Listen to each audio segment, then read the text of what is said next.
All right, you're asking for it, so here it is. Listen to this. I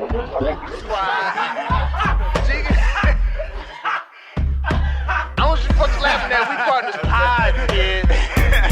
You understand? We in here drinking, singing, swinging, all that shit, dog. We sweating, getting wet, all that stuff.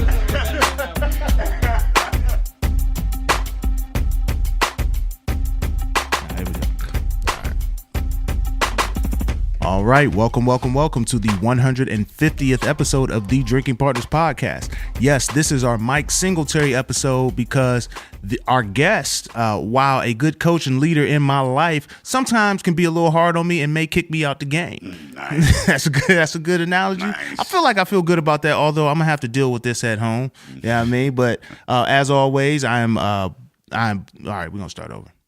Because I fucked up the as always, which is crazy. We gonna have to keep all that. I am is I'm one half of your host in tandem, Ed Bailey. I'm joined as always with my co-host Dave Bracey. Say what up to the people. What's good with you people? We are the Drinking Partners, and if you're looking for us, you can find us on epicastnetwork.com/partnerspod. You can find us on iTunes, Stitcher, Libsyn, and Google Play under Drinking Partners. You can find us on IG, Twitter, and Facebook at PartnersPod. 150 episodes, man. 150 episodes. That's crazy. That's a lot. That's 50 past the 100 we did down there at Pittsburgh Playwrights. Yeah, I was just talking about that 100th episode, man, with Seaback and Fetterman and Baron Batch. But yeah, 150 episodes we've been asking you, and we want to continue to ask you, man. Please hop on iTunes, rate and review. That's how we know what we're doing well. That's how we let others know that we're doing well, and that's how we continue to do well. So please hop on iTunes, rate and review. Yeah, you love us. You see us in public. You tell us you love us. Now at the click of a button, just tell the internet. You know what I mean? Just go out there and let the people know. And as always, and this will not change, all right? Nah. It don't matter, 150 episodes, we're going to keep telling you this. In lieu of rates and reviews, we will accept shots of Hennessy. Shout out to Car Guy DJ and the Conway. Shout out to, yeah. The Conway took it to another level, too, because now for Halloween, you got to dress like us. Yo, that was wild as hell. That was wild as hell. Yeah. And your reviews, they don't have to be nothing crazy. We're not asking you to write a dissertation or a thesis. You know what I mean? Just let us know you like us, but also let us know if there's something that you want us to do, if there's someone you want us to interview. Give us feedback, because we try to feed the city. We try to feed the culture. But if you just love us and you just want to show us love and give us a 5-star review, you can do so, and you can leave a review just as short as this. It's called Funny. The review is called Funny. All right, it's just called Funny. It's by ZC-1829-2801. So I don't even know if this shit is real. Like it's just like it's a Russian. I feel like the Russians are trying to. I don't know if RoboCop left this review. I don't know what the fuck just happened. They on to us. Now this is one of those freaky Facebook friend requests where, like, if we click on this review, they gonna start sending us naked pictures and shit. Because the review is just called Funny. It's by that weird name. I don't know what ZC stands for or those numbers. And the review is very funny with an exclamation point. And we'll take that review. That's the review. I don't even know, I don't know if people read that review and get interested in the podcast. Right? That is a great, that might be like top 5 reviews. It's a real good review, but we also might have to put a minimum character limit on the review. Like, give us at least 5 words. I'm going to have to start checking my motherfucking, my accounts and shit, man. Like, I feel like the Russians are on to us. Yeah, they on it. Like, listen, we have a 5-word minimum on our reviews, so instead of writing very funny, just put this shit funny as hell, and we'll take that. Like, that's just dope. Yeah, because a robot ain't saying this shit funny as hell. Nah, well, it depends on what robot. Because I saw an article where now they're making sex robots for women. So they're making like male companion robots for women. So like smart motherfuckers. I don't know what characteristics these sex robots have, but I know, like, in the ad for them, she was cuddling with him. She was like, the lady was like rubbing his feet. Like, it was weird as fuck. Like, why would you get a sex robot and rub his feet? Why can't you, if you rubbing feet, why you can't find a man? Like, I don't understand that.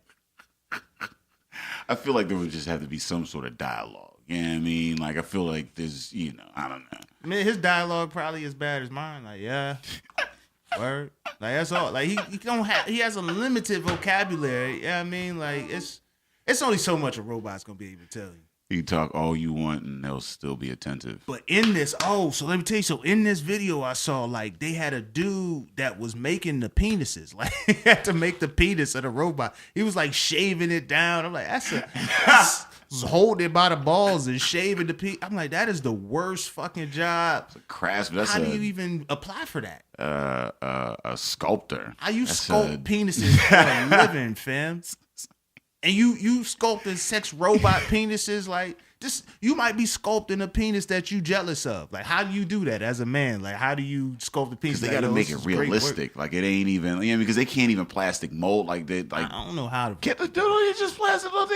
Like plastic mold that shit. You got to sculpt that. That's wild. I don't know. That's probably why they gonna be millions. When you go home for the holidays to talk to your family and they ask you how's work, do you say, yo, I made a monster today? Like, what do you say? Like, a lot of satisfied customers.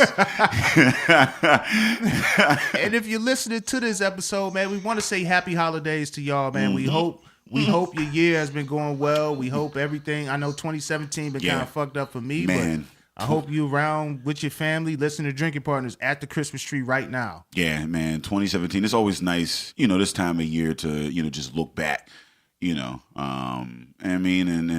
everything, and sit around folks and catch up and whatnot. And we appreciate you guys listening. I don't want to look back on this year. Part of it you can't. Well, yeah, this is a part that I don't remember, but everything after that has been up and I'm waiting for them to do the trending topic on Twitter where they say describe your year with an album title, because I got one for it. I'm calling it Wins and Losses by Meek Mill, because like that's what my year has been. It's been wins and losses. I done had ups and downs, but you know what? That's life, man. So Happy New Year to everybody. Merry Christmas if you celebrate it. Hope you ain't, blow your whole savings account on your kids because they don't remember this shit anymore. Hope you got a realistic dick for That's for weird. Christmas. I didn't know you had to circle back to that. Apparently there was a lot of craftsmanship that goes into that. So if somebody got you that for Christmas, they love you. Yeah, well, if somebody bought you a whole dude. Yeah, a whole ass dude. A whole ass robot. Handcrafted dude. Like a I wonder, like, they could probably make them. Are they made to order? Yo, if you listening and you in the sex robot industry, like, let me know if these made to order. How does that shit work? Like, do you go on and select a body type? Like, it's got the Rick Ross model. You got like, what do you got? Dennis Rodman. Yeah, like, you get tattoos. You know what I mean? You got chest hair. Like, what is happening with this shit? Like, that's so crazy, man. But yo, if you're listening to, you got a limited time to get those tickets to first night, man. Like, first night Pittsburgh. You gotta get your tickets now because this shit about to happen. Yeah, get your button, select your shows. We'll be down at the Byam Theater. We got Wally Barham coming in from New York, super talented young lady, and we've got one of the best in Pittsburgh. He's taking some time out from his spots around the country to come in and open up the new year. John Evans headlining. Yeah, man. And 3 shows, man. Check them out online, the times and whatnot. And the last show ends around 11 o'clock. So that's enough time to come in, get your laugh on. You could do it early, you could do it late, and still be out to see the ball drop. So, check that out. First night, High Mark First Night, and that's firstnightpittsburgh.com. Yeah, man. And listen.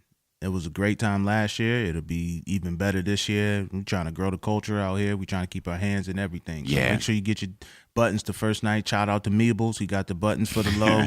Meet him at the Sunoco on the north side. Meebles. Shout out. Tell him Drinking Partners sent you.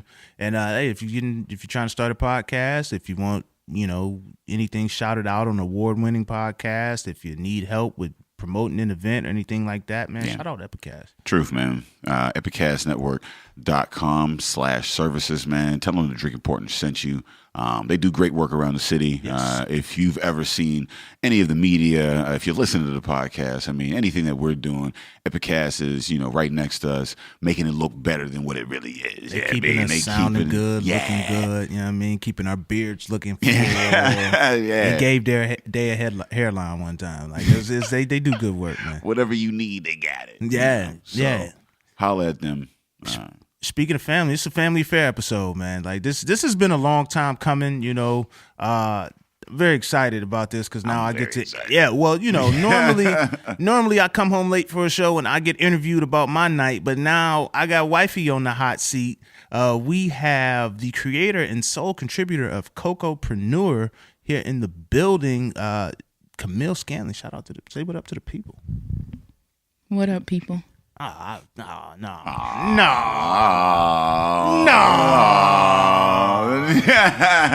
Hell no. We know you. You will not be bashful this episode. We go rewind it back. I said we got Khamil Scantling in the building. Say what up to the people. What's good? What's popping? All right, that sounds a little bit. Well, I guess you in your professional bag now. You know? I'm trying, y'all. I don't know why. Trying to Like pull me out. we just gave you a jalapeno beer upon entry. Like there's no reason to be formal. News gonna be hot. You knew you were 150 episodes in because I left the house to record all of them motherfuckers. Like you already know what time it is. But no, we're very happy to have you in here. Have you on the couch. We got a lot of questions for you. Like who? No, I'm just but for the people who don't know, tell them about Cocopreneur. Like Cocopreneur, and I hate that I just did that because I hate mouth sounds.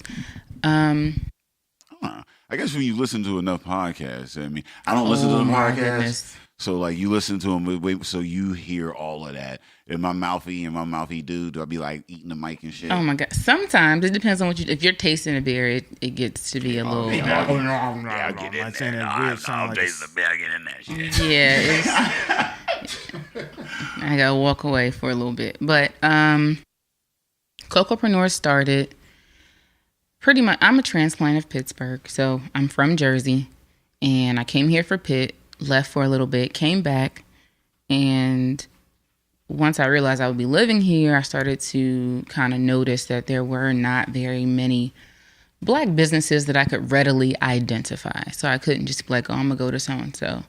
And I guess at the time, because this started 2 years ago, probably around the same time as this year, it was a climate where it was a lot more visible that police were killing young Black people in the street.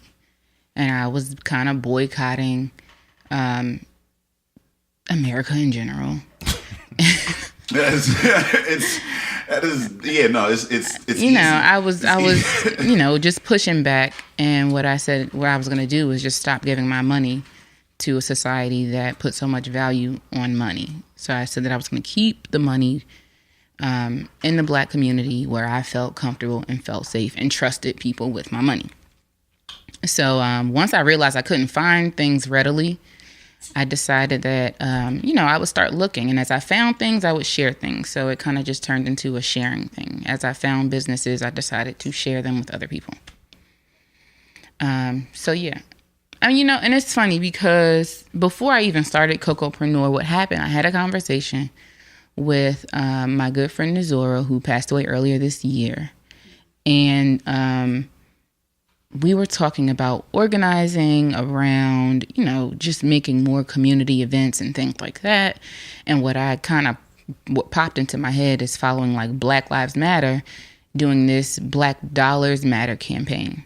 And what I kind of suggested was that we find a way to like stamp money that would be designated for spending in the Black community. And it would be a visual reminder to people of, Black people contributing to Black communities. So if you ever went to a Black-owned business or any business and you got $1 back that had this stamp on it, it would be like, oh, okay, this was a product of a Black person contributing and buying from a Black business. Mm-hmm. And that's kind of where it all started, was this idea of keeping the Black dollar within the community. So what are some of the hurdles to that? I mean, one, there's not a lot of Black business, especially in Pittsburgh, or it's harder to find one. What are some of the hurdles to, like developing businesses in Pittsburgh as a Black community? I mean, like why because I like the outsider perspective on this. You know what I mean? Like, because growing up in it, like I'm a native of Pittsburgh, you know, and like I have my theories and whatnot, but like from the outside, like looking in or whatever, what do you believe are some of the issues, you know, with, you know, black development in Pittsburgh? Pittsburgh is really behind on most things. Music, fashion, maybe not so much with art. They tend to be pretty okay when it comes to art, but in most avenues, Pittsburgh is really behind. Yeah. And it could be just because it's a city in the middle of nowhere, but it is behind. Because we have the Pittsburgh Cleveland rivalry or whatever, but like Cleveland still is around a lot of shit. I mean, like Buffalo's over there, Columbus is right there. Like, I mean, you got Chicago. Bad examples, but Cleveland's killing it. But like, there's other like developed cities or whatever, and like there's even like black culture, you know, sparsely in there. Cleveland. Like Cleveland has a great black community. You know what I think it is with Cleveland? I think that, like when we talk about the early 1900s and when people were fleeing the South and coming up north, I think a lot of people did go to Cleveland. I think a lot of people came from the West Coast and came to Cleveland. I think Pittsburgh had a different story. So they didn't have all these people kind of coming in and creating this I don't want to say it's not a healthy culture here, but it's not. Like it's kind of empty in a lot of spaces. Yeah. Pittsburgh does a lot better now. Let me say that for everybody who's listening. Yeah, now they do a lot better now. They're catching up to the constituency now. They're catching up. But the issue, I think, is the mentality of Pittsburghers. Like, I just think that Pittsburgh and Black Pittsburgh in particular was just a little bit behind. I know there are historic neighborhoods in Pittsburgh that did thrive, but you know, it was so easily lost, and there was never a resurgence of any community in this town. Like, even now, there are little maybe blocks or pockets, but there's no neighborhood. Like, there's no neighborhood where you can go and aspire to live. No black business district, not a successful one anyway. There's not a neighborhood where you can go and kids are playing safely up and down the street, and there are working professionals who live there and own the homes that they live in. Like, there's not a lot of that in Pittsburgh, so it's a whole, it's missing. Yeah. Wait, so are you, you know, I'm listening, I'm like, I'm thinking you're saying Cleveland's better than Pittsburgh. I'm just, because we got that. Like, I mean, that's fine, but no, I don't know if I'm reading that wrong. It's just because sound like y'all gotta go. My mother's house. Y'all gotta like. I don't care. You know, like, I go to the same place. I have no attachment to either city, so y'all, whatever. What your kids do? Not even them. They ain't old enough to have one. All right, so this interview's over. Like, this, it's not going. It's not going the way I expected. Clevelanders. You feel me? Like, they got Burning River in they blood. That's I don't whatever. know if that's better or worse than Meebles. I don't know how I feel. My kids also have East Coast in their blood, so very true. And you come from a family of entrepreneurs. I guess my background lends itself to what I do too. Like, I grew up in East Orange, New Jersey. And when I grew up in East Orange, I took this for granted at the time, but everything around me was black. Like, our mayor was black. My principals were black. My teachers were black. The people who own businesses, a good amount of them were black. Like, I took all that stuff for granted. They even renamed the schools in my city after black people. So it used to be the regular presidents. Lincoln, Washington, yada, yada, yada. They started naming our school stuff like the Dionne Warwick Institute of Economics and Entrepreneurship. Wow. Or the Quincy. School, my elementary school. Wow, when you start getting the Dionne Warwick. Yeah, yo. Once Dionne Warwick start getting her own schools, you know it's black. She was also from Newark. So we had the Whitney Houston Academy. That's we had Quincy Jones. Yeah. Okay. But you know, whatever. But as a kid, though, that's crazy because as a kid growing up and having going to black schools, I've never gone to a black, only black shit that we had was MLK Boulevard, MLK Nope, Way. that was always the worst street in town. That was it. Always fucked up. No, it was super lit. And then my high school, it was called Vernon L. Davey originally. Same middle school my mother went to. I don't even know who Vernon L. Davey is. But it was renamed to Cicely Tyson School of Performing and Fine Arts. And she actually came to the school all the time. Shit, like, if I had my motherfucking building name, that's me. I'd be in there. She came all the time. She brought people to the school. Like every year, there was like a notable person speaking at our graduation. Like this is like my high school graduation. Ruby D. Davis came and spoke at my graduation, and it changed my life forever. Like she spoke about Willie Lynch, and it's the first time that I heard about Willie Lynch. At my high school graduation, because the woman who my school is named after is a black woman who cares about black people, and it just affected black kids. Like it changed my life hearing her talk about Willie Lynch.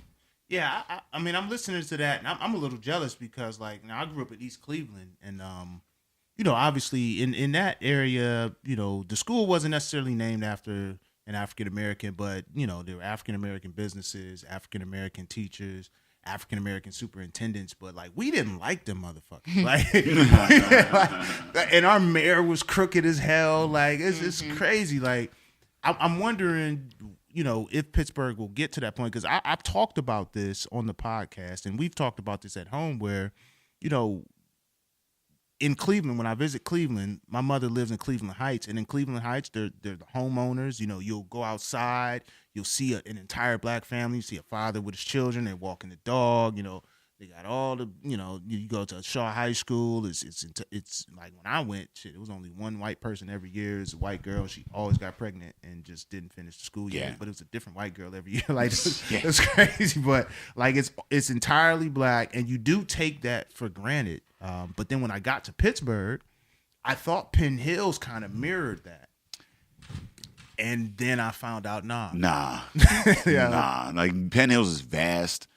There are, there are middle class black people in Penn Hills, but it doesn't like mirror like that community, that full community, because that school district is pretty mixed. Yeah, I mean, I want a PG County type of thing in Pittsburgh. If I'm gonna be here, I want to see. And the thing is, like, people always talk about like a black middle class, and that's great. That's probably where I would want to live. But even neighborhoods that are maybe not as, I guess, economically successful, I still want it to be a place where it's theirs. Like everything around is theirs. You know what I mean? Like even if we're talking about East Liberty didn't look the best 10 years ago, but it was East Liberty. Man, East Liberty used to fucking pop, man. You can get all for no reason. We make the best situations out of nothing. All the like, knockoff okay. DGs and shit, like all the cars, all that business. But that's the thing, like all that businesses, those like, you know what I mean, like outside, like you used to walk down the street and there would be, and this is like, I mean, me growing up, and you would have all of these businesses on the streets outside of other businesses. You know what I mean? And like East Liberty, back in the day, and like there was a point in Pittsburgh history where like we did have that black middle class, and then it was an exodus, and they you know what I mean, they hopped ship just like everybody else. You know what I mean? And I'm not gonna get too deep into this because everything goes back to slavery. Oh, but yeah, of course. You gotta think about redlining when you talk about that. Like the exodus is not voluntary. Like it's not like people just choose like, all right, we're all just gonna go. There's something that's coming in and pushing everybody out. Like that's just what happens. And from my understanding, like this is newfound information that I have, but redlining has always been structured, in a circular motion, right? Like you have everybody's moving in a circle and it all comes back around. Like it all, there will be places that will be inhabited twice by the poor and places that will be gentrified and redone, and they'll move out eventually too. But redlining is specifically designed to move in this circular motion, right? Well, yeah, because you have at one point, people move to the suburbs. The more affluent class would move to the suburbs, but then now they want to move closer into the city. So the people within the city, in those neighborhoods, within those programs that are looked to be, they're very attractive, but you don't see the underlying implication of the program. But now they're moving them out because, like, in searching for a house now, it's like Penn Hills has the affordable houses now, and they have the houses that you can buy. You can get something move-in ready. Sound like a trap, but it is a trap because the values are going down, and the people who were living in Penn Hills are now moving closer into the city. It's all cyclical, I guess. Like, yeah, I mean, like redlining is a major issue. I mean, and gentrification in general. I mean, like when you're talking about like, you know, denying folks, you know, their ability to, you know, to buy a home just because some bullshit. You know what I mean? Like, and that happened, you know, back, you know, in the 70s or whatever. And they even used that, like, you know, when you talk about colorism, you know what I mean, and giving certain folks, you know what I mean, houses or raises or whatever, you know what I mean, like, you know, splitting up that, you know what I mean, that labor force, splitting up, you know, folks based on another line, you know, but Pittsburgh not only suffered from that, but like, you know, when there was a hill, when there were strong black communities that were on par with other cities, then the steel mills shut down, the city shut down, and then everybody that was young was out. It just, if you were doing something, that you had to leave the city. There weren't a lot of people, you know what I mean? And that happened for like 40, 50 years in Pittsburgh before we turned that around. So the black community, you know, of course, you know, just like in any situation, like in America, is the first that's going to be impacted by that and the hardest impacted by it. So now that we're coming back in and all these jobs are coming back in, it's going to be the white folks are coming in. I mean, and it's very, you know, it's very cushy for them coming in. You know what I mean? The environment that they're coming in. But like when you're talking about like black transplants, they're coming into a fairly hostile situation because they don't. And it's funny that you say that because we're not sitting around for that. You push, I'm gonna push back. Like I'm not sitting around and just I'm not letting you run amok. Period. Point blank. I'm gonna call you out. And social media has made things a whole lot easier. A whole lot easier to get your point out there and let people see what's going on and put it on the front page. Like I had conversations about people, especially when we're talking about housing, and they're talking about like creating like black communities and whatever else. And I'm like, well, let's go out, you know, so many miles out where we're just all alone. I said, don't y'all know if they come and decide to bomb this shit, nobody gonna know. They've done that before. They gonna fuck y'all up and ain't nobody gonna know because you sitting out in the middle. You need to be in the city. You need to be visible. Yeah. Like, you need people to know what's going on and be able to see and find you at all times. Like, social media has made it a lot easier for things to not really fly under the radar. So that's been helpful too. And I think people who came from places where they've seen like black success, just black comfort, come to Pittsburgh and they're just like, this ain't right. Like, y'all just let them do that like that. So I think it's healthy to have transplants come to the city and influence people, because it's not that people don't want to or aren't able to. It's just sometimes you don't see the possibility of things, and when people present it to you, then you're like, oh, okay. Well, I mean, if you've grown up in this, like you've grown up in this environment, this is all you know. Right. And if you're, I mean, again, if you're disenfranchised, you're not traveling, and that's just, you know what I mean, that's just poor people in general. I mean, everybody has pockets, white, black, Asian, whatever. There's people that just are in their bubble. They're cool going to work, going back to bed, and like doing that for fucking 50 years and dying. You know what I mean? Like, you know, and then there's folks that are just like, you know, that's not really their choice, but like they've been pushed into the situation, so they don't know. They just think it's normal. And that's everybody. You know what I mean? And you're seeing like with this wave of, you know, like was the Weinstein, Harvey Weinstein or whatever, and like, you know what I mean, all the allegations and all the, you know what I mean, the rape culture or whatever, it's being exposed. You know what I mean? Like, because, you know, like it was a thing that people just accepted as is because they didn't know any better. And like you said, with the social media and the ability to come out, it's more visible now and people are coming out. And like you said, I mean, with the transplants, like if the people from here is like, they don't know. Like I said, I left, I traveled, I came back, and I was like, yo, this is not, this is not how it's supposed to be. You know what I mean? The like, transplants definitely have a healthy naivete. Yeah. Yeah, you know what I mean? Like they come in and like, all right, I'm trying to do this, and they run into, you know, the roadblocks, and now they try to work through them because they only know one way of life. Now, with your works, you know, you've worked with a lot of people. How have people responded to the Cocopreneur model? Like, what's the response been? I mean, it's free, so people love it.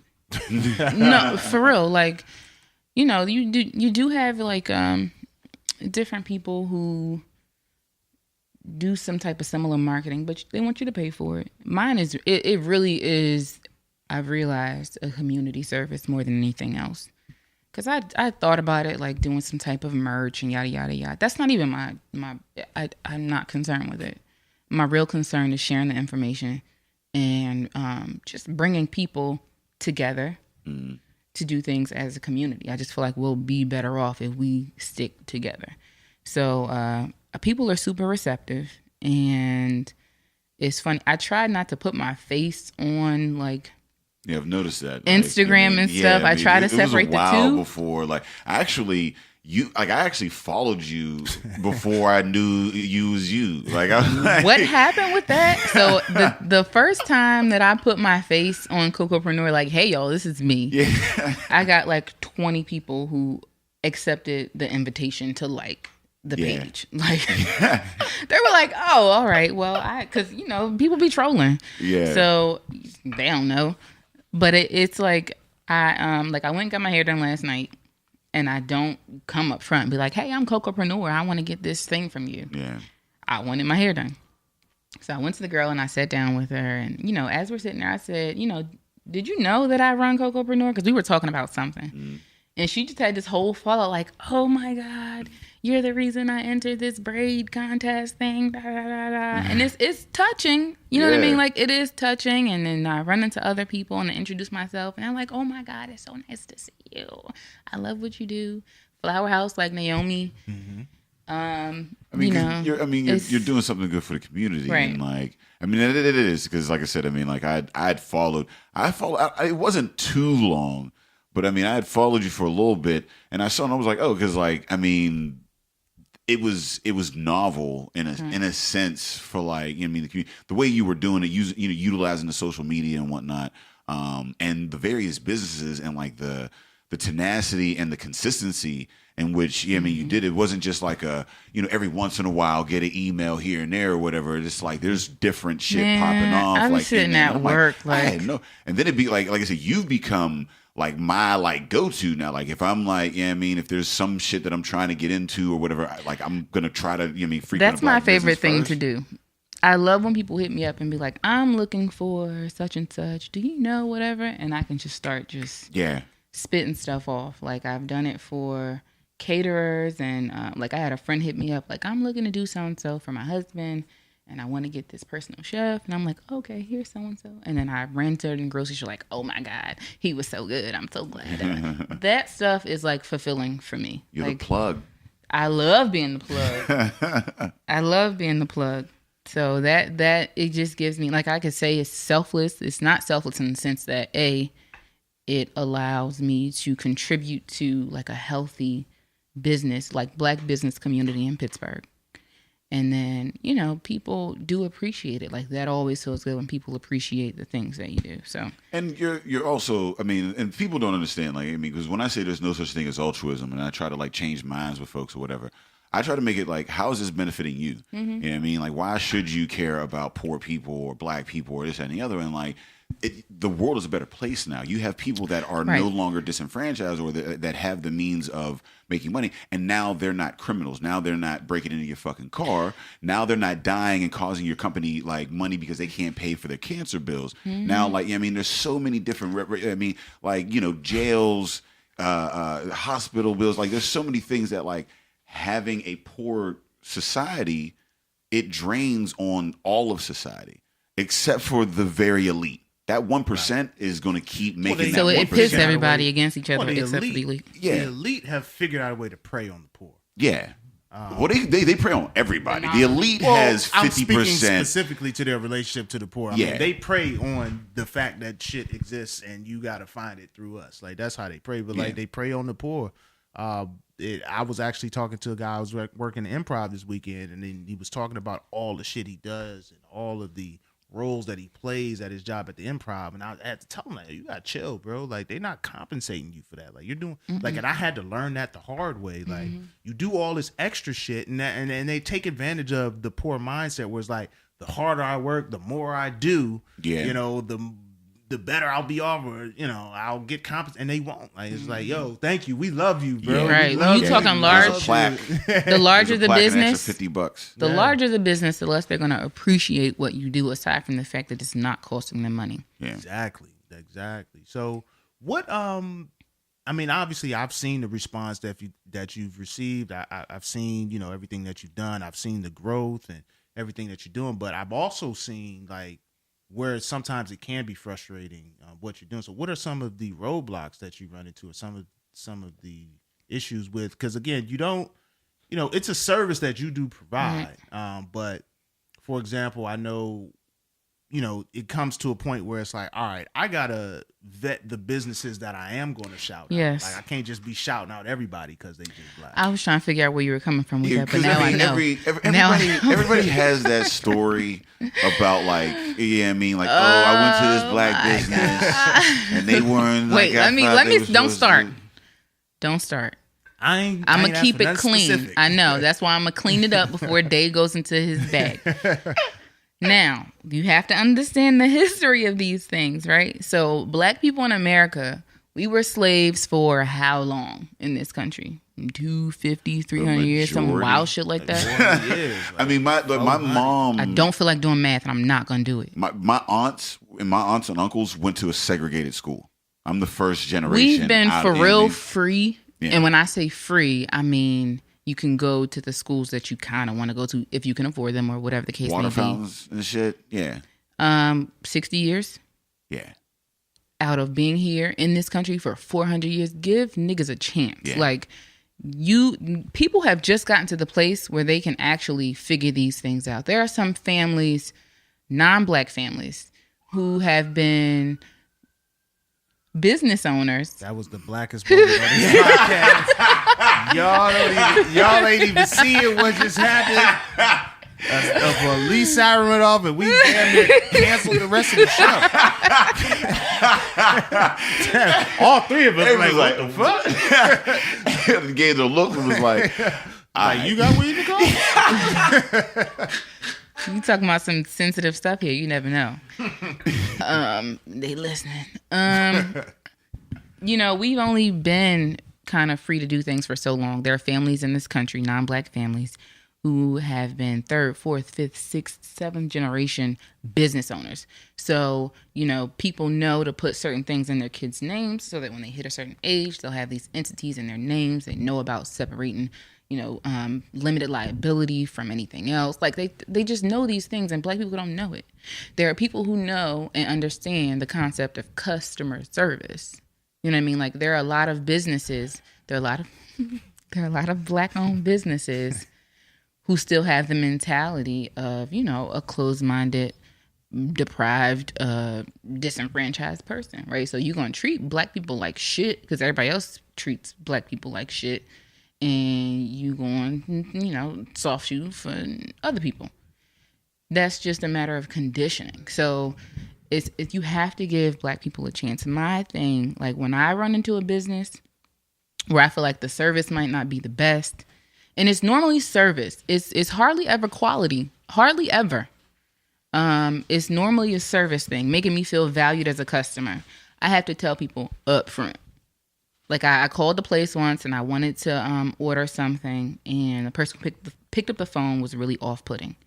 And she said that I had to talk to the person who actually owned the business about ordering what I wanted to order. So when I spoke to the owner, I said, listen, the person who answers your phone isn't really off-putting. I don't want to get her in trouble. I just hope that you have a conversation with her, because when I spoke to her, I almost wanted to hang up the phone. yeah. So what I do personally when I speak to businesses where I feel like, I'm not appreciated as a customer, I talk to people directly and I give constructive criticism all the time. Like there are very few, I give so much rope when it comes to black businesses because I understand that they don't know. Yeah. They don't know. That's tough because, like you said, folks. We even in the brew industry or whatever. Like, there was a discussion in an article about first year, second year breweries, restaurant, and then you see it in a lot of businesses. Those growing pains in an establishment.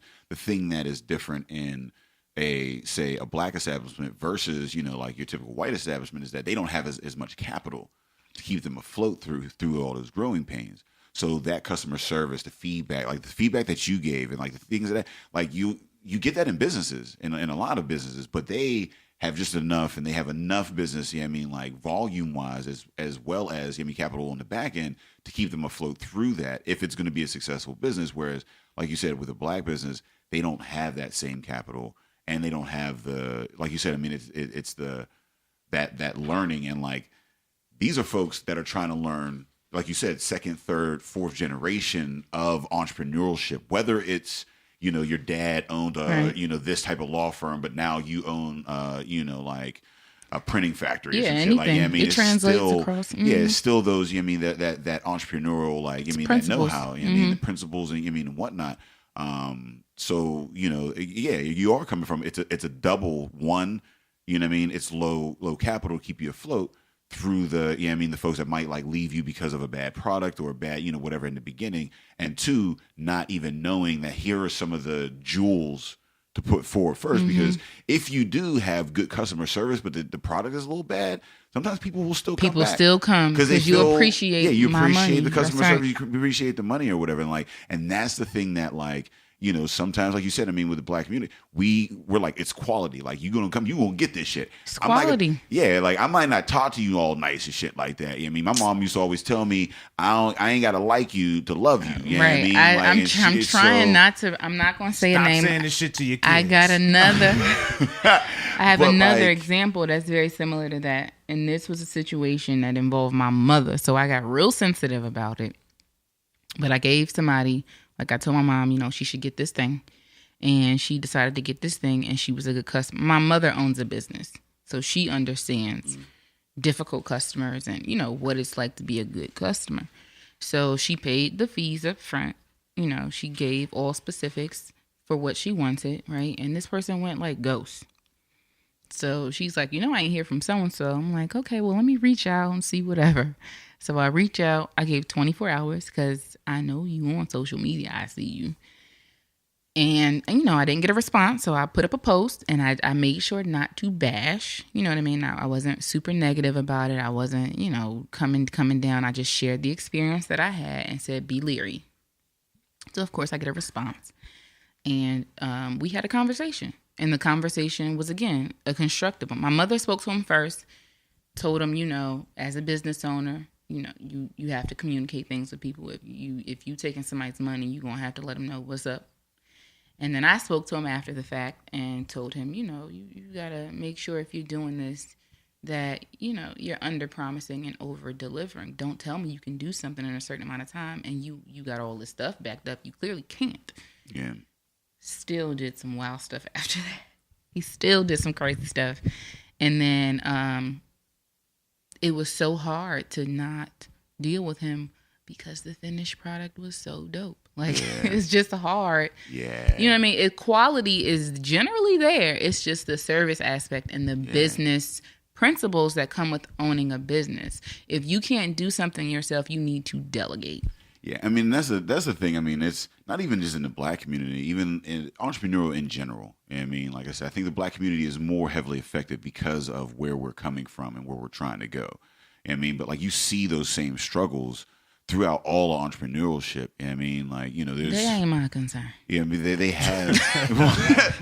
yeah, I mean, but like... That ain't what I'm focused on. Yeah, I mean, like, but the thing is that, like, you have these growing pains where, you know, like, you have a great fucking product, but, like, the customer service is off. But, like, I mean, because I've been to restaurants where I'm like, you mean, like, I'm going to eat here, you know what I mean, like, and the food is dope as fuck, but fuck this fucking server, like, the whole nine or whatever, but you keep going back. The thing about the black community, though, is that, like, I hear these stories about, like, oh, well, I had a bad experience in the black community or whatever, I do know black businesses, so now I'm not frequenting any of the black businesses, and I'm like, but you've had bad experience in white businesses. Everywhere. You have them still everywhere. go to white, like, I don't understand. You still go to Target. You still go to Walmart. Like, so, like, you still why, go to... like, why is that, I mean, why is that thing, like, oh, well, you know, I had it, and that's because black I businesses really like, think that we hold each other to a higher standard, and that's okay. Well, yeah, it's okay to do I think that. on both ends, we both looking at each other like, but I'm black though. You feel me? Like, I'm the consumer. Right. I'm frequenting your shit. I'm like, yo, you supposed to treat me. I'm black. You supposed to hold me down. Yeah. You looking at me like, yeah, shit was kind of messed up, but I'm black, so hold me down. Right. And it's just like we don't meet in the middle. Like, I don't think that you should like you should just like, I mean, wool over your eyes, just like frequent everybody that's just, I mean, a black business, because what I mean, we do have to hold people to standards. I think that I can hold somebody to a standard, like you said, speak and say, here are my grievances. I mean, these are the things that I don't like, but not completely, one, abandon them. Maybe give them another try. Maybe it was a miscommunication of some sort. Right, don't just fly off the handle off top. Exactly. Right. I mean, like have a conversation or whatever. Maybe give them another chance. You know what I mean, and two, not abandon all fucking black businesses just because I had that fucking one bad experience. It's wild as shit. And you know what's great? Like I get that. I get that you may have had bad service. These people are really small businesses, super small businesses, and they're regular people. Like, they're people. Yeah. They are, the owners are working, not 9 to 5, you know what I mean? Not a 4-hour, 6-hour shift. They working sun up to sundown, open to close, you know what I mean? Like, these people have a lot of struggles, and sometimes they do fall short. Yeah. You know what I mean? So I think that it would be nice if people would take that into consideration. I understand why you wouldn't. It's your money. You know, it's your choice. But you need to understand that if you live here and you work here or your family's here, you might want to contribute to the neighborhood. You know what I mean? You might want to keep the things that are here by supporting them completely. You know what I mean? Like, just stop asking for discounts for things. Like, give people their full pay. Discounts. Can we just stop right there for a second? Stop asking for hookups. We don't know each. We ain't go to high school together. We ain't grow up. Why I gotta hook you up, fam? When I throw out a discount code, you better jump on it. Because that's when it is. That's when I'm giving discounts. That's Stop it. asking me for free tickets to the show. Right. Stop asking me for backdoor entry. Stop trying to get into the artists. improv on my name, support fam. Artists, I cannot get you into the improv. I don't work at the improv. I don't own the motherfucking improv. I cannot just walk you into the improv like, yo, this is my man's. Like, this, you know what I mean? Like, just paying for, like, yo, people really be acting like, you got me, right? Like, no, the only reason I'm getting in free is because I gotta go to work. Like, Ed's been holding on. He just sitting on this. Like, damn, do you, bro? I ain't know it was like that. Well, and listen, motherfuckers just be showing like, hey, yo, my nigga Ed got me. Yo, with certain people in the tuck that I'm cool with that. Like this weekend, my man's, I'm working hard to get him in. That's my guy. Yeah. You feel me? Like that's my dude. You know what I mean? It's also reciprocal. That's my guy. Exactly. I know if I need him to hold me down, he gonna hold me down. Yeah. But if I've been posting flyers for 5 years, man, some of these flyers got my name on it. You gonna tell me the first time I just send a tweet like I'm opening for so and so? Now you all in my DM talking about, yo, hold me down. Like, can I get a bottle of Moet? Like, it's great. People have no shame. People really have no shame about that too. Look, shoot your shot, but just know I'm clapping back. Like, fuck out of here. I actually overcompensate for that all the time. Like, people be like, oh, I'll give you something. I'm going to pay you your price. This is your price. I'm going to pay the price. Don't give me something because of me doing whatever. Like, I if this is your price, stick to your price. Like, I'm telling people that. Ask for hookups. Yeah, no, I mean, I'm gonna just buy your product. I'm not supporting you at that. Because because we all. I mean, I guess because again, it's the mentality, and that's the problem. Like you said, people don't understand what it is to be an entrepreneur and the thin margins that you have coming up. So a discount is my whole fucking profit. Stick to your numbers. You know what I mean? Like that's I don't have anything. If I'm giving everybody, and I kind of gotta pull on the community resources in order for me to make a business. You know what I mean? So like, anytime you're getting into it, it's going to be friends and family that are frequenting you. Yeah. And if I'm giving all of this shit out for free, then my margins are cut. Like margins are cut. I can't exist anymore. I can't just be giving you the price that I got the product for. I ain't making no money. You so know like, if you be like, oh, give me the love shot. Like, you got to get. I'm asking for the love shot here. I'm actually giving you a product. Yeah. The love shot is you actually paying for it, so I can continue. Love me. Yeah, so I continue to make it. You know what I mean? Like, and. So let me ask you this. How difficult in your position, because I've seen you grow into, like, you're an entity. Like, people come to you, they ask for opinions and things like that. You're well respected. How hard is it to straddle the line between the business advocate and the consumer advocate? Because, like, again, you got people asking for love shots. You got people like, pay me full price. You know what I mean? It's like, well, but you got your service got to be on point. But no, they got to understand this, that, and the third. Like you mean like what I post? Not even just in general, like, because a lot of what you do isn't done on the internet. Like, a lot of it is community outreach from a personal perspective. Like people will personally come up to you and ask for recommendations, or they'll personally speak to you because you're a walking advocate. You know what I mean? So like, but again, probably gonna hit you up for some shit after the show. Yeah, they might be asking you for tickets to my show. Like who knows? Who knows? Yo, you sleep with that dude, right? Like you got tickets under the. You know what I mean? I'm gonna post a list of principles about being a good consumer too, but I don't know if it conflicts. Like, I think it's one and the same. Like, for me, being a good consumer to a black business is pretty much pushing to people to pay them full price for things. Same way I would pay full price. If they're offering, that's fine. Don't put people in a predicament. Like, don't put them in a weird space where they feel awkward telling you, no, I can't do this for you. That's a big thing. Don't make my no. I actually don't know what you're asking me. So what is? No, like okay. So now I gotta break it down because now that's okay. These moments we're expected to happen. You can crack as much as you want. I don't have a bottle opener is what I'm saying. You have to answer the question first because now you in my space. You understand? You in my space. If you want to make the top 8, no, don't handle that, Bill. Let me get the question up. No, what I'm saying is, you get people. So in your situation, right?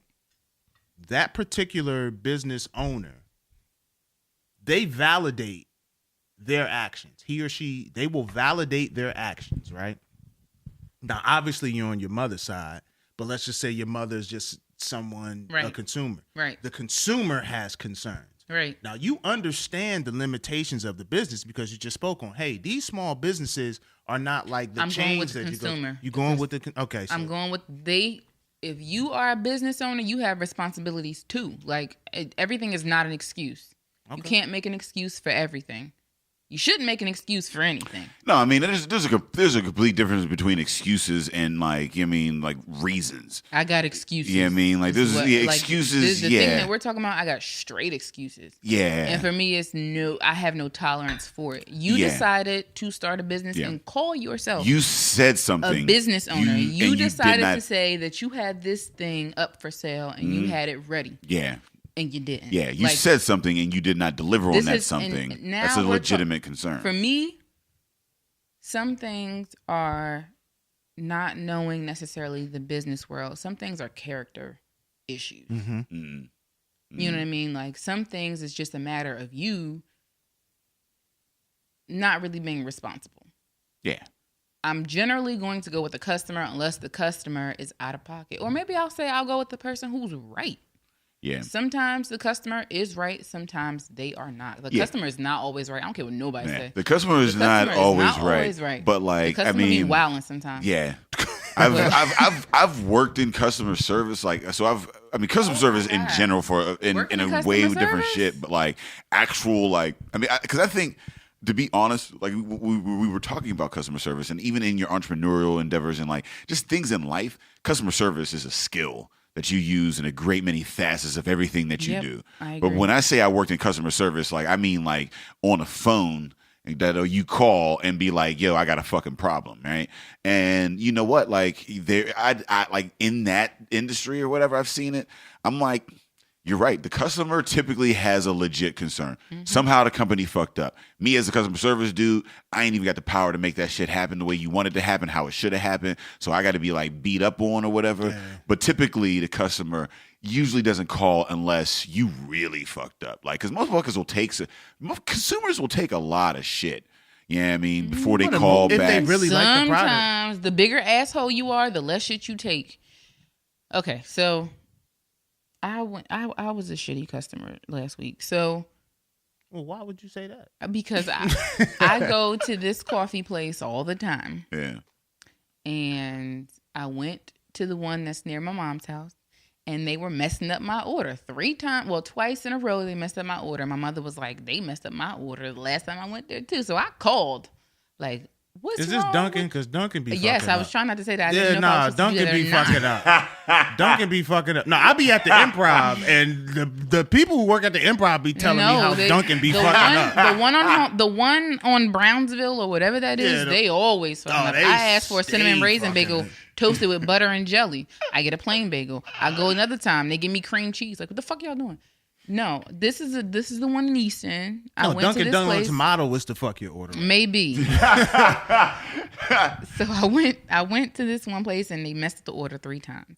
And I picked up the phone, I call, and I'm like, listen, this is the 3rd time that this has happened. I don't understand. There's something wrong with the machine. And again, I'm not rude about it, but I'm really short and I'm kind of frank about it because I'm at my mom's house. I'm working from home.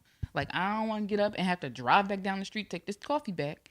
So, she's like, I don't know, like, this is what the receipt says. So I checked the receipt that I have. I said, my receipt says that too, but I know what I ordered from this app. Yeah. I was wrong. I was wrong. There are presets on the app. I hit the wrong preset, ordered the wrong thing, right? Yeah. But I apologized. Yeah. Well, see, you are not the typical customer. No. The typical customer would have just been I'm like, not. they probably would have never figured it out. And if they did, they wouldn't And have she was admitted like, it. I'll comp your coffee. And I was like, I fucked that up. That is not the My typical bad. customer. But You ain't take the comp? You got kids I sent to it to feed. my You mother. got fucking kids to feed. I was not going to be there. Yeah, I sent take the the comp comp. to my mother. Like, they know my mother. When she pull up, they be like, we got Oh, you. you ain't want Yeah. to. There's a Like- relationship Oh, there. Yeah, I can't be. You fuck up my Duke yeah. situation. No. Yeah. But I mean, for the greater good, I understand. The thing about customer service is that, like, I mean, well, in that situation, most customers will just, if it's a shitty experience, they just won't even say anything. They'll keep moving. There are whole industries based on, like, selling a shitty product. Right. And then hoping that they're not going to send it back in the mail, and then making a It's a quick couple hassle, mil, and yeah. then being out. Because people typically will be like, you know what? And they won't leave a review. They'll just be like, oh, it didn't work the way. How many times have you gotten some shit and it just didn't work the way you worked? They're like, you thought it would. You didn't go on and like call the company, and like, especially if it's like $3-4, some shit like that. You're like, man. I felt like that was the indication of me becoming a mom when I started taking the time to do stuff like that. Yeah, and I think that is the I think the view or the perception of that is like you's a fucking hater. Like you gonna take your time out and go on Yelp and shit like that. Like, because I don't leave. Sure will. I don't see. That's good because that's I what went you. on Dunkin's app, got free coffees because I'm like, they keep messing up my orders. And that's It's your crazy. position in the family. Like, because I'm Stood not. in IKEA's line, like y'all said these lamps were $7.99 online, and they say $9.99 in the store. I need to talk to a manager. I got 2 of them, and I want my $4. Yeah. Hold up the whole line. Yeah, no, 'cause that I is want that my is money. definitely some parent shit. Yeah, That's what semen does to a woman. Like we put a baby in a woman, she stared at IKEA. But it doesn't. I don't know. But it doesn't happen until it's in her. Then you start to think that shit too. Because I'd be like, man, how much Nah, is this you shit taking up cost? my time. These lights. I didn't give a fuck about lights until I had Nah, kids. if these- Now I turn lights off. This $4 can go towards Pampers. You got to give me my $4. Like, let's go. And so I don't know if that makes me a good or bad consumer. And Dave's gonna leave it to where it's just me and wifey here while he breaks the seal. So that's weird as fuck. Like Dave's gonna come back to an entirely different what you wanna conversation. talk about? Yeah, no, I think it's weird because me as a consumer, like, I think I might be ideal from a business perspective because I don't complain. I don't Right. voice opinions. I don't say shit. Like, I'll come home and tell you, like, I ain't fucking with Yeah, them but no more. sometimes you got to take stuff on the chin. Well, I think that lends itself. So we really to, going to talk about this while Dave's gone? Yeah, no, that lends itself. We're gonna keep the interview going. Like, We not going to talk about nothing else? I don't know what that made it shit weird, but no, I think it lends itself to a community thing. Like what I really admire is like your focus on the community, because I guess when I asked you earlier about the conflict, I guess it can be surmised in this. Like, if you're trying to build that community, you have to build that healthy relationship between consumers and, you know what I mean, the actual business. So like maybe my silence in my experiences doesn't help the community, because like if I'm trying to build a black business community and I'm silent and I'm an enabler at that point. Like, I mean, you got to use your discretion, right? So like, people, if you go on to make a review and you already see people are making the same complaint, then it's not necessary. Yeah. But if it's a situation where they think that what they're doing is okay and you need to speak up, then it would be nice if you did in a constructive way. You know, some people are really like, it's hard to be constructive. It is hard to though. be constructive, especially when it's hard like to be something constructive. simple, like, motherfucker, I ordered this coffee. Like, why y'all all had you no do- more tartar sauce? Oh, why you keep giving me Or one hot sauce. I ordered 3 meals. You gave me one Or fucking catfish. napkin. Why do I go to Wendy's? Wendy's is notorious for giving a motherfucker one napkin. Once or again, I 37 mean, napkins. we could talk about chains. I ain't gonna never care. Like, I'm never gonna care enough to really, you know what I mean? I'm not gonna say I really only care about black businesses, but I'm an underdog type of person. So the person who needs the help the most is who I have fish scale on my hands. Fish scale. Wait, you selling? What you? That's how we fund the family. That's Yeah, what's what's saying? I don't. Yeah, well, I told you was coming back to a totally different thing. No, I make like some brown butter honey salmon stuff. Brown butter honey salmon. Damn, that's how they can get like that's what we going down. It's Sunday. Well,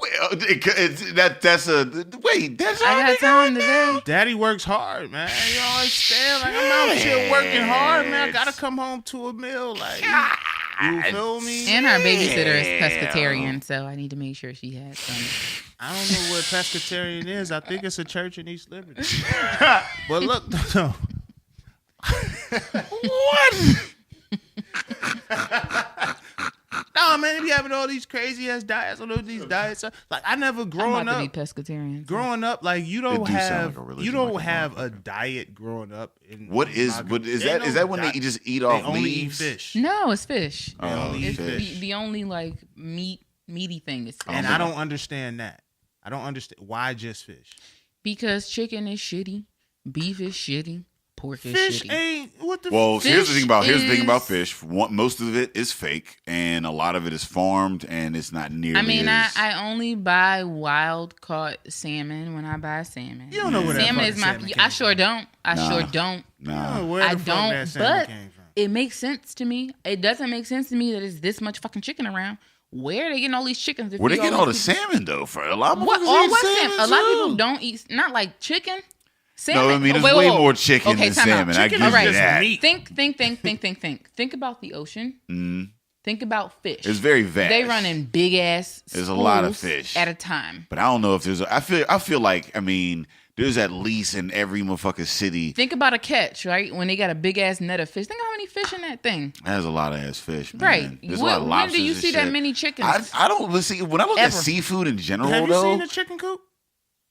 Not These live and in motherfuck- person. These climbing motherfucking on each chickens other? sleep on top of each other. That's sad. There's a lot of- That's sad. But It's like- a lot. That's That's a sad. school That of means like they're chicken. eating shit, yeah. But if you're looking at the oceans, though, breathing shit. there's about to shit they be eat is the there's shit about they to ate. there's about to be more plastic in Still the shit. ocean than there is fish. And here's my thing. That's my next when I look thing, at like, because I understand chickens in the sense that we have been able to grow these motherfuckers. We don't take care of them, and we do all kind of wild shit, but we control how many of them motherfuckers is. We don't control how many fish there really are And in the sea. chickens are And we're separated just by body taking that shit out of the sea. So at some I point, cook whole chickens. like, you could grow your own chickens. I mean, it ain't You hard could to grow grow a your own chicken. chicken. Clearly. I'm talking about I'm not lending gonna do itself it. to the quantity of chicken that's available. Like, No, the because chicken we're sandwiches you get producing at that. McDonald's. I ain't real talking about chicken. that. Yeah, I'm not I'm talking talking about that. in a grocery Right. store. You're not there's certain amount of whole chickens, but the rest of that is one chicken that may be in three It's different not shells. see, one that's- I chicken. don't If you even- got a pack of wings, that's like 8 chickens. Yeah, But and I'm saying I don't as one chicken can be on one chicken can be on 3 different shelves. You know what I mean? I Yeah, I get it. Yeah, no, but what I'm saying is, like, I understand chickens. We're growing chickens. They got wing night. When you take fish out of the sea, we don't replenish that shit. So you're talking about an ecosystem. Wait a minute now, because fish lay eggs in the dozens or hundreds or whatever the fuck. But Like, we're they- eating them Where the way fuck faster. We're None of eating this shit fish. coming from. If you not catching your food, you don't know where the fuck this shit coming from. You have no idea. I feel better about fish than I do about I could chicken. put organic on anything. I could sell you I a agree with bag of that too. weed and call it organic, and Yeah. you wouldn't know. I agree like- with that as well. So here's my thing. I'm gonna die anyway. Okay. I Okay. am gonna die. I'm going to I don't eat I ain't gonna eat a possum, but you know, I mean, Do you know remember what, that man? episode of Naked and Afraid where they tried to eat a If possum? you make Naked some and Did you see that? banging ass possum stew, Wait. I might fuck. Wait. I don't trust Naked and Afraid. I don't think you She can has eat possum. me watching Naked Wait, and Afraid at Naked the and crib. Afraid, they tried to eat a possum, and it was like rubbery and gross. And Yeah. disgusting. That's what I'm saying. You got to It's a stew it up. possum. It's So got to what- be a stew. It's a, What no, was they this? tried to like cook it on you know, the- Naked and they were Afraid, naked and West afraid. They Virginia, ain't. like, They where ain't. the fuck Yeah. did Some, it was like Alabama. Naked it was and- Alabama. Naked and Afraid, Alabama. They ain't- Like you ain't even get sent It to a was. cool They ain't ass even have island. it. Yeah, they ain't even have any spices or seasoning on that motherfucking possum, man. But do they that's- ever? That's Sorry. On Well, possum? naked and afraid. Listen, no. yo, my family from down south, them motherfuckers would catch some I'm wild talking ass about white shit. people. These are white people, Lord. And if you're naked and afraid, you ain't doing much of shit but like eating to survive. But you can take one item, and I would probably take salt or pepper. Nah, you die. You're not making it. What would you Salt take? or pepper? What you would can eat take? your own flesh? What would you take?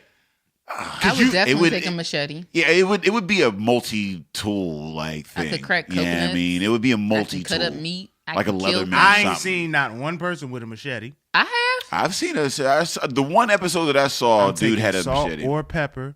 I'm gonna catch something, kill it, and I'm gonna salt that motherfucker. You know you're not gonna catch nothing. I'm With that- no, I'm not gonna. You catch, know you're not I'm gonna not gonna catch catch a goddamn. You gonna thing. smash the fucking salt shaker on the side of a tree to make a sharp. But here's what I stick. can Ed's gonna do. be concerned about making Okay, fucking what you- loincloths with leaves and shit, and Oh, making I'ma- sneakers and I'ma shit have with some his Le- fucking I'ma clothes. have some He gonna have LeBrons a on. fitted I'ma have made some- out of motherfucking bobo leaves or some shit like that. Not with a soul shaker go starting off. He ain't gonna make any of that shit. Well, with first a, and what is you? foremost, understand you are on my platform. This episode can disappear. Let's go. Second of all, No, I'll make sure I make it. I'll make sure I make it. Second of all, if I don't catch anything, what I'm gonna do is take a leaf branch, put that shit in some water, boil it, and salt the fuck out of that motherfucker, and then I'm gonna have a meal. And while me and my naked ass shorty on this island, I'm gonna treat her well just in case my woman, when I come back home, is gonna be making fun of me. I'm like, you know what? I treated her to a gourmet meal in Alabama because she was eating some bland ass possum, and I threw that salt on that thing. Go ask that bitch for some money. I will. Don't ask that bitch for how she be taking. And this is how we argue out because she starts taking quotables from black movies and throwing them. Like we've argued with just quotables from movies. Like that's how you argue in a black household. Like you just gotta, you know what I mean? Baby Boy Friday, Mo Better Blue, all that shit gets quoted. I can't wait to say to my son, "Do you pay any bills up in this motherfucker?" You will not. You will Wait. not. You will not, Jody. He'll be big like fella. 17 now. You will not, Jody. Big He'll fella. be old. You will not, because big fella will have a job. Because I can't drop no MFs on my kids. Just they're too little. I They're do. not ready. I be telling my No, son. see, shut up. again, we had this conversation in the first podcast. I definitely MF'd my daughter a couple of times when she was, shitting, and she was just like 0. Yeah, I mean, motherfucker, like the shit just could be motherfucker. I think Like, but as you get older and they start to understand words, and shit, then, that's different. It's yeah. it's like in the beginning you can, and when they start to understand, you have to then you stop. gotta stop. Well, And then you when they kinda gotta- understand that I still love you, yeah, then you can do yeah. it again. Because I'll cuss But- around my kids. I don't cuss at my kid. Like I don't. Every yeah, now I and mean, again I do. Yeah, well, you got to reserve it. You I don't can't know. just be. It depends on how you characterize cursing at. Yeah, I might use a curse while speaking to them, or sit your in ass there. down. Yeah, like but Right. like If to it's, say if it's add. to that level, if it's to 10, let's Yeah, just that's like, add. Add is like I've done it in a playful manner, but Yeah. yeah. She said it back though. Yeah, my daughter. She didn't know, but you know what? That was crazy. Low key, that was good for me as a parent because that means she didn't know what ass was. Sit your Yeah. ass down. She didn't know what ass Yeah. was. She told him, "You sit your ass down." She knew that's what you said to get that done. Yeah, I mean with authority. Like ass is just like again, it's a salt. It's just a little. It's a little flavor on language. She like if I need to Came get out this the done. room, like you sit your Well, I mean, yeah, because I had never said it to her, and like I'm like super calm. Like I'm a dude. I'm more or less calm. I don't have a high tolerance for shit though, so Yeah. I'm quick to be like, don't do this, stop, this, that, and the third. Yeah. It But I was don't playful normally- though. You're a Like, dad, I think we so- were inebriated at the time. No, don't say that. That's liquor too. Yeah, but we not. They not like, you, Where's the drinking part? It makes you a better parent. I don't care what nobody says. Oh, I do. I it say makes that you in a my more set. patient parent. yeah. You know what I mean? You're not snapping on your kids, going all wild about the smallest things. You know what I mean? It does make you a better parent. Kids need patience. It makes you a better. These things in moderation. That is In life. moderation always. In moderation, always. Like in life, these things help you be a better person. And I Yeah. mean, like whatever stresses that you are. You need in, balance. You just need balance. Yeah, and like we live in a society that is high stress. We work 5 days, and that was just the average 9 to 5, 5 days with 2 days off. Mm-hmm. If you got a side hustle like every every motherfucking body does. You know what I mean? On top of that, and then you want to procreate? Stressful. Like, yeah, I mean, it's not those times to just kind of chill out and namaste and all this, you know what I mean, extra time to go out to the resorts that motherfuckers at the higher end have. We ain't got that. We got it, you know what I mean? Well, you think about it, it's 52 weeks in a year. I get 5 weeks of vacation. Motherfuckers be looking at me like, damn, you get 5 weeks? I'd be like, man, nigga. Yeah. And then I don't even have shit that I'm comfortable with taking a whole 5 weeks sometimes. Like, I'm like, all right, hold on, let me save. Like, you got to save a week and roll a week. You know what I mean? Like, my dad, this motherfucker got a whole year that he could take off before he retired. Right now, yeah, because like he works at the post office. So they roll over. And Yo, like the that post office, they rollover had to time change. is dope because a lot of companies now don't have a rollover. Well, the post time. office has changed it because when I was in high school, the young lady I was dating in high school, her grandmother like took the last 6 months off and then went back to work for a week just so the retirement was she ain't like worked that last yeah. week. I would never have rollover. High five it and shit, telling stories. I would never have rollover. You will not, and that's ever. It's weird because we are different in that way where she is more liberal with taking time and I'm more stringent. But I grew up in. No, I'm gonna take my shit. Well, I think the background is funny that because her background, she comes from a family with entrepreneurial. You know what I mean? So they've always been able to set their own schedule and do their own thing. Whereas my parents, they've been in a working environment, blue collar. You know what I mean? Like, and I've adapted that, and like she gets frustrated with me at times because I'm like, she's like wants to schedule all this vacation. I'm like, wait a minute, it's only January. I don't know what the fuck this year is going. You know what I mean? I'm trying to get it before I die. And this was my 1 year where my shit was validated because I was dead. You know? Like, I was dead for a minute. Like, imagine I ain't had no time. Like, I mean, like, and this was a time where I actually didn't take off work. I was working from the hospital. I kind of remember that. Yeah. I do kind of remember that. And we've actually had this conversation. But time is a valuable thing. Take your time. Time is the most valuable. Your time off. Yeah, take it because you don't know if you getting that shit. To be like, you don't know if you'll experience. And I get that. And that's such the balance of life is like planning for the future, but not knowing if you'll even see it. That is such a crazy fucking like middle ground to be in. Right? Like how to balance enjoying yourself now versus saving up for the future and planning for things in the yourself. And then once you bring a family into it, it's like how much for myself, I mean, for them because they're first. You know what I mean? But at some point, like, I got to, because, like, if I break down, then they ain't got shit. So, like, you know what I mean? Like, I got to make sure I keep going, too. You know what I mean? Like, but when it comes to vacation time, man, I take that. I take it early. You take your lip gloss off with the scarf? No, I have to burp. Oh, okay. Well, I mean, you might as well belch into the mic if you was going to say you just this is the place if you're going to do it. See, this is, and here's where I'm upset because we interviewed, Day's counterpart, and it was all easy breezy. She didn't come at Day at all, but this is a lot. Well, that's only because I fucked that up. She's been coming at me for like the last year because of that. She's like, because it was late. It was at Black Fort. It was late and shit. We walked in. We had already had a podcast. We was drunk and shit. We was in there, and like it was like a quick 30-minute. Like Taraji said, you gonna wait. Yeah, we was in and out. So like, I'm hearing about it now. You did it right. Nah, I do. I tried to do it right. Do it right, baby. She ain't gonna co-sign that, but no. So, with Cocopreneur, what examples do you look at of platforms and things like that? That I'm glad you asked that. There are platforms that I saw. I don't even know if I saw anybody beforehand who did it, but as I did it, people were doing. Things tend to, like atmospheres and social climates tend to lend themselves to people thinking about the same things in different places. Mm-hmm. So there's a young woman by the name of Mandy Bowman who founded the official Black Wall Street, and they just released. No, you don't. Definitely Mandy Bowman. She's a Mandy. I thought that was Randy's she's a Mandy daughter. She's from Brooklyn though. Like she's like So she started the official Black Wall Street platform, and they recently released an app. So she's somebody who I really admire for getting the ball rolling. Like I actually talked to Khamil about getting an app, and he was like, "Yeah, you talking about $12,000. Okay, well, I'll we talk have to to you throw a later. qualifier now. Bye. Kamal supported our first Drinking Partners comedy show down at Playwrights. Oh no, he's mixed the the drinks. first That's my three guy. that we had down there. He made That's some my guy, man. Kamal. wild his shit, Prohibition man. era Kamal's a good- stuff. Yeah, the prohibition. That's Oh, That's before. man. That's before. Now I engaged. I don't know if he can This make is the why I alcohol. do what I do. Let me just say this right now. I am a proponent of keeping everything in the circle. Like I have 5 sisters.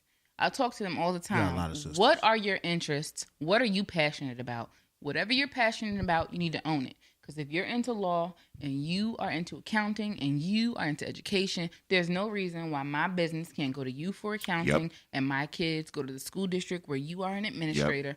Like, I am a full proponent of keeping things in the circle as close as possible. Yeah. This is one of those examples. Keep the family close. Keep the family close. Your seed marries my seed, marries his seed. Like, I am. Is that nepotism? Whoa, yeah. See, now I don't know because I don't know who I want my seed to marry. I'm just saying. I ain't mad. I didn't even know get what that I mean? far Like yet. my man's got a Haven't. son. You know what I mean? I'm looking at him like I don't know if he. I'm not for my sure daughter, how I feel about like Kai is quote, a catch. You know what I mean? Your arranged son gotta be on marriages. Piggity. I'm not sure how I feel about marriage. Some people marry for security. Some people marry for love. Some people marry for benefit. And if that's what you do, then do it.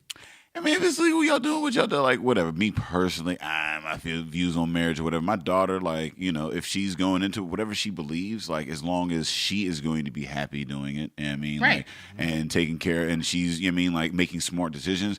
It doesn't matter whether you're single, apart, somewhere in the middle, whatever. Like, I just want to make sure that she's cool. But, like, marriage or whatever, like, arranged. I feel like you're taking way out of that. Like, just Arranged. the arranged marriage. But like outside of that, like, whatever it is. I mean, it can be arranged to a mutual benefit. I feel like I know people who are in arranged situations in the sense that their parents.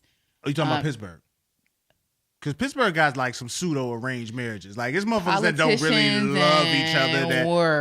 We can keep it real. They're marrying for benefit. They're Pittsburgh marrying for bourgeoisie mutual- be marrying each other. And that's okay. The upper crust is That's all okay. fucking If each y'all other. if y'all got an agreement, if y'all have an agreement where we're marrying because this union creates this benefit for our families. But we do whatever else. Yeah. Well, that's your see, business. that's where my the we do whatever else. That's your business. Like, but it's my business if you come at me. But like, if he's fucking dudes and you're fucking dudes, that's your business.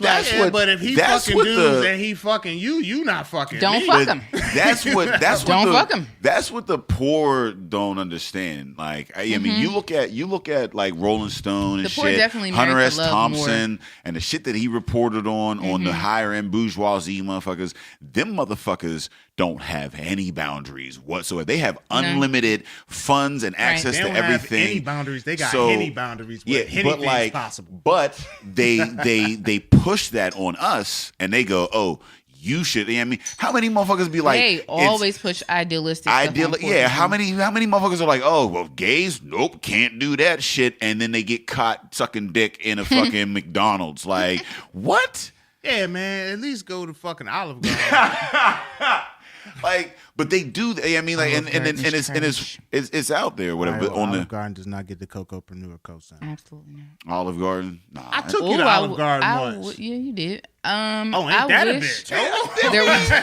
Well, okay. Well, all right. I wish.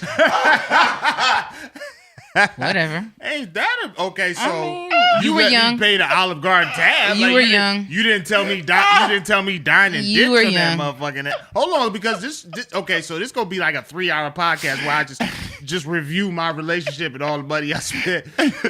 Nah, we all came from a place, man. I mean, it was my. I don't know what that means. Well, my when I was doing my whole Young Mackin thing or whatever. You know what I mean, if I bought you a Coke at Jets down in Farmerville, Jets, Jets. That was the low under ass 20 standard ass hoes. That was you man doing? under 21 club or under whatever. 21. It's I under don't give a fuck. 21. You got alcohol. She trying to act like she don't know about going to the kiddie club where you used to go to the little bar and get a soda. Yeah, you get a soda. But wasn't nobody pulling me at that. Nobody was pulling me. You wasn't pulling. I pulled plenty at the kitty club. But you didn't pull me. You offer a drink. I didn't know you. It's a when I was a conversation. kitty. It's the Legos. I ain't know you, but if I knew you when I was a kid, You wouldn't have. I'd have pulled you. No. I'd have pulled you. Negative. I'd have pulled you. No. We was just at my mom's crib looking at my pictures. I'd have pulled you. That's a negative. That's not a negative. Okay, so You probably you wouldn't. weren't there. I mean, You your gotta- jeans were just- 3 I sizes just- too big. Listen. 2003. And that's fine. It was 2003. That's fine. I wasn't with it, is my point. So you would You not. wasn't dating niggas in skinny jeans in 2003. No, just regular jeans. And those were regular jeans in 2003. Wranglers. You was dating Wrangler. Yeah, like first of all, it's 2003. Second of all, I had their Nietzsche top and bottom. Oh, the Nietzsche. with the fresh. Did you see how icy white them forces were? Them was clean. I had the Shape Up was fresh. Quarter carat diamonds in my ear. Yeah. I had the little chain on. You know what I mean? Yeah. What? I'd have pulled you. That's a A negative. ninja. I'd have pulled up in the OG, the Who Ride, you know what I mean? That's I'd be like, negative. Hey, yo, because, you know, Nah. we ain't You saying hello. wasn't, but Hey, you- yo! And then I'd have got I don't know if you was driving when a Nietzsche was out though. Like In Ohio, they probably were. 2003. This 2003? 2004. Like, And yeah, you're right. Nietzsche was the thing, because Pittsburgh didn't get in Nietzsche. I stayed dealing with 2000 Ed. Like, he was telling me all these stories by about. I'm like, 2000 well, where's the car now? What the fuck? I didn't even ride. What the fuck? Like, where's the car? You was Ain't in no car. college. But you had it for a minute, and then it was gone. Okay, so here's what happened to the car. I missed it. Then he was telling me about taking motherfuckers out. And stories I'm like, well, where and the shit fuck am I going? What the fuck? What kind of shit is this? You hear all the stories of like you be like, What? So I'm word. just in the fucking hill chilling, drinking 40s and smoking weed on the is playground? that Okay. gonna come back? Well, let's And it did. Hold on, let's And that's add the beauty of it. Yeah, let's I mean, add some you context to it, 'cause came one- back. Let's add some context. Let's add some Let's context go. because now I take you to work in the best Oh my best car I've ever owned, in the cleanest It is a cleanest car I've ever owned. I take you to thing. work. Now, second of all, what I did was when I came out of college, I had this 1985 Mercedes Benz. I called it the paid in full, and that shit lasted. What year was this? It was like 2005. Yeah, so it was a like terrible 2005. decision. So it was like, well, no, it was a good decision. It was an $800 car. Yeah. It's an $800 But like car, you ain't leather. fixing. It's you riding that bitch till the wheels fall off and you're done. 'cause Well, you're not only reason fixing the wheels fell 85 off is because I didn't know Mercedes shit in about 2000. cars. Right. Yeah. It's because I didn't know shit about cars. So I went and got an oil change, but they did not change my transmission fluid. So the transmission went on that motherfucker. Like I bought, Yeah, it when was your bought trans off of go, a you old, just get rid of the car. Well, your trans go on an $800 car that's Yeah, 20 just years let old. it go. You Yeah, ain't yeah, gonna. nah. Yeah, Let it go. I called them a fucking lot. They was like, "Yeah, we gonna need 2100." I said, "Oh no, y'all got a new car. Y'all got a new car. Like, y'all got." That's how the Jetta bit the dust. Yeah, like so. yeah, I it was had a nice I ass took car. a Jetta to the It was a love nice. that It was a nice joint. Now, what I do want to address is the fact people listening and real niggas listening is like, yo, why are you telling her all your shit? So I've known wifey since I was 19. Yeah, I mean, like we dated, we separated, and we came back. Like it's cyclical. He wouldn't date me because I was 17. I did not want to date her at the That is time. weird. At that age, like when I was 17 and 19, I 19? was definitely not dating women. 17 and 19. Well, 17 like that's is- crazy. no, it's- I'm And not- I started early. I was a year early. We were So in I was at college, Pitt. though. We Yeah, were I in was. college. No, I know. I I mean, was I- at Pitt a year early. It just, But but, I had- at that I had age, a it complex. seems like a big. Yeah, I mean, Yeah. looking back at it, you're like, what the fuck? Yeah, but like at that when point, I was, I had a complex. You got to understand, at that time, you know, before I met wifey, I was kind of getting it. You know what I mean? She can attest. You don't want to, but I was kind of getting. I I was don't know kind of about that that guy. I was kind of that guy. You know what I mean? Like she wants to act, she don't act like I wasn't. I will say we used to sit in the union and people would be like, "Oh my God, is that Eddie so sexy?" And I would be like, "Oh, yeah." Yeah, see what I mean? And See I would what just be like, okay. but then she said I wouldn't. But pull he was her. coming to chill with me every night up in Holland. Well, okay, on the hold top up, floor. hold up. Sleeping in the lounge. hold My up. roommate was not with him coming in the room. Hold up. Sleeping in the lounge. Buzzy, shut it down. That's why I booked a half hour. Nah, the crazy thing is, I think our love story is kind of cool. Like, I think it is a dope it's ass, one of like- the most organic things, because the one thing I respect about wifey the most is no matter what, no matter where we stood, no matter what we were, we've always been cool. It was Yeah. never, I mean, there've been sometimes where we maybe weren't communicating, but there's never been a situation where if she called me, I would not hold her down. And this is regardless of what I was doing. And this is so annoying. I told my father that exact same thing. Yeah, it's the realest boy. That's the unconditional love, and like and you. That's rare in people in general. You know He's what I mean? Mm-hmm. my friend. And like, like romantic love, it flares, it comes in and out or whatever, you know what I mean? Like sometimes I don't motherfucking like you, but like, you know what I mean? No matter what situation I'm in, we could be on like back, you know what I mean? Fucking back and forth. If you call me, you need something, I got you. You know what I mean? We gonna get you through this. We gonna make sure we all cool.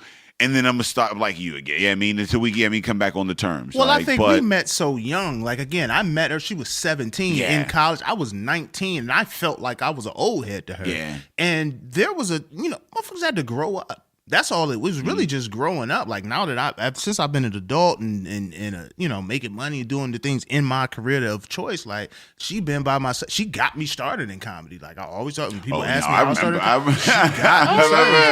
remember talking outside. Right. You were like, "Yeah, this needs to crack. Like we ain't out there just having fun with her." Like like so it's cool. Like she don't always want to give me credit for being that guy. What guy? That guy that you were sitting in the guy you was sitting in the union with, your friends was like, "Ooh, was that Ed? He's sexy." Yeah, because niggas need to have their fucking head brought a little bit down. Hey, well, once you get recorded saying you was in the union and your friends was like, "Ooh, is that Ed?" And I'm thinking y'all bitches is thirsty. Like whatever. Like Ed's gonna isolate that shit and play it over and over. He can play it as much as he wants to. Because I don't ever get that opportunity. The point is the kid ain't never been pressed. I ain't never been pressed. Well, yeah, and that's exactly why. Whatever it is, y'all still together. Y'all both got equal bragging rights on that. The kid ain't never been pressed out. She's seen a lot of shit happen, and she always been. She always came out on top. That's dope, man. I put it like that. She always came out on top with the fuck shit. But let's stop put timestamps on things. It don't matter at this point. At this point, no. But I need to sell tickets in the future. They ain't coming. They ain't coming. They already scarred. No, but I think with the Cocopreneur, just taking it back to it, I think the best thing about you, and I don't know if with these other platforms that you've seen, like with the Black Wall Street and things like that, because under the Black Wall Street, they had some shit on like Shark Tank or something where she was on Oprah's network. Oprah's or whatever, but I don't know how humanized she is as an individual. Like I think one of the best things about Cocopreneur is you're humanized. Like you are a consumer. You know what I mean? Right. So if people in your area are trying to consume, you are a consumer. You know what? Like there's fucking Craig and Angie. Mm-hmm. You know what I mean? They're just that and like, and you look at that and like for all of the people that are involved in that, it's free. Right. But like they still sustain themselves. And I feel like what you're building is and along that vein of like, if I need to get into a black, like I want to support black, I want to support local, I want to support, I mean, to hit up a site or, like, right. Is that something that like you're looking at in the future? Like, I mean, now, what is for me, right? Like Cocopreneur is not my dream, right? It's not I'm not going to say it's not my calling because I don't really know just yet, but it's not what I like dream about night and day, right? You're just good at it. You're not like... This is one of those things like how they say about black women, I'll do it my fucking self. Mm-hmm. And that's how it happened. But it's like with Mandy, she has a platform with Official Black Wall Street that I'm willing to give my entire self to. Mm. So I've actually talked to Mandy and we've talked about me being a rep for the city of Pittsburgh, right? So those are the types of things that I'm okay with doing. I'm okay with using Cocopreneur to enhance other people's platforms, right? So if you have a directory, I'm willing to give you all the information you need. I'm willing to give you all the businesses that I have in my repertoire and give you that. I'm willing to do that. If I didn't have to do this, I would not do it, but I felt like I needed to do it, right? Gotcha. So I have my own ideas and dreams about it. I personally would like to further my parents' endeavors. I feel like my parents worked really hard to do what they did. Yeah. And I feel like that needs to be carried on. And I feel like that's what I'm most passionate about. That's what I want to do, right? So that's where I want to be.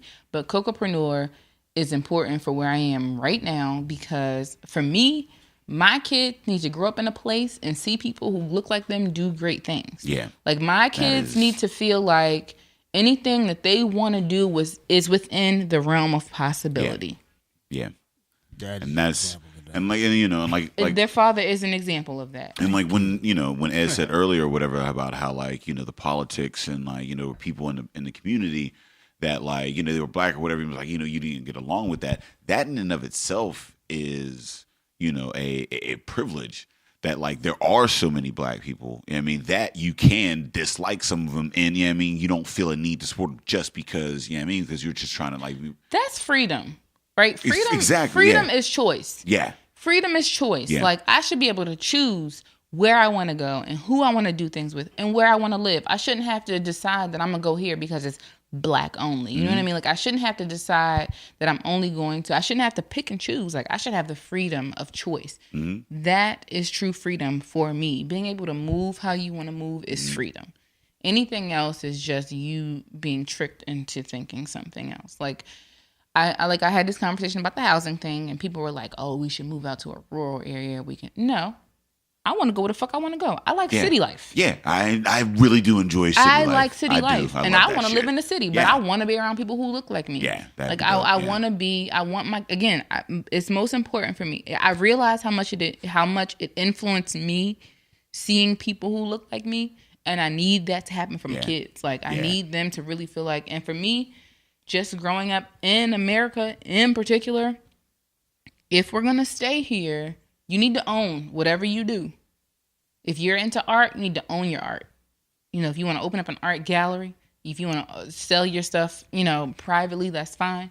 If you love movies, then you should look into opening up your own production company. You need to be your own person. You shouldn't be paying anybody to do anything. We have enough family members and we have enough friends and we have enough of a network where we should be able to keep all this stuff in-house where you're not paying people who don't hold your interest. We give so much money to people who don't give a fuck about us. Yeah. That's my biggest problem. Yeah. People who actually, I have a huge family. You got a big ass family. And it's hard to reach everybody, but you can reach some people. But I mean, again, a common theme on this podcast when you're talking about local, even black, like you're talking about microeconomics where like the money in the community, giving money to people that that have your same interest in mind. Like whether it's family member, whether it's your neighbor, whether that local, and then again with black, with black business, because that is why when people say like, well, why should I at least look for black business firsthand? Would you like me to run it down? It's because do y'all need to hit me up real quick? We can have a chat about why. There's so many, but like representation like matters. I want to see more of that success. So I like personally, and then like with small businesses, you're typically going to pay a little bit more than with say Walmart or whatever. Like, but why am I putting these dollars into this black business or this small business? Because I want to see more people like that. Like representation matters. I want to see more black businesses flourish so that like my kid can come up in a world where like it's crazy. Like Obama, like my daughter is about to be 11, and her whole life was a black president. That's all she knew. And then a fucking tyrant. Like, so like it's so wild to think about that. Like that she like I never thought it was possible when I was a kid. I didn't think it was possible, and my daughter, that's all she knew. I never even thought about it. Crazy. Like that's all she knew. So that and like again, and I'm the first generation that didn't drink from a segregated water fountain. So when I talk about representation, I'm going to support this black business because I want to see more black businesses, because I want these kids to come up in a world where they just think it's, like you said, it's normal. It's normal. Right. You know what I mean? So if that's going to take a couple extra dollars to support a small black business as opposed to like, get it cheaper at Walmart or whatever, that's why I'm buying this. You know what I mean? Like, yeah. Yeah, like you got to be careful with bringing up certain business entities. I've had a lot of restrictions on my life. Walmart don't care about their employees. Like they just don't. Like we're not about to do this. Reconnected. Like it's a lot of restrictions we not about to on my life.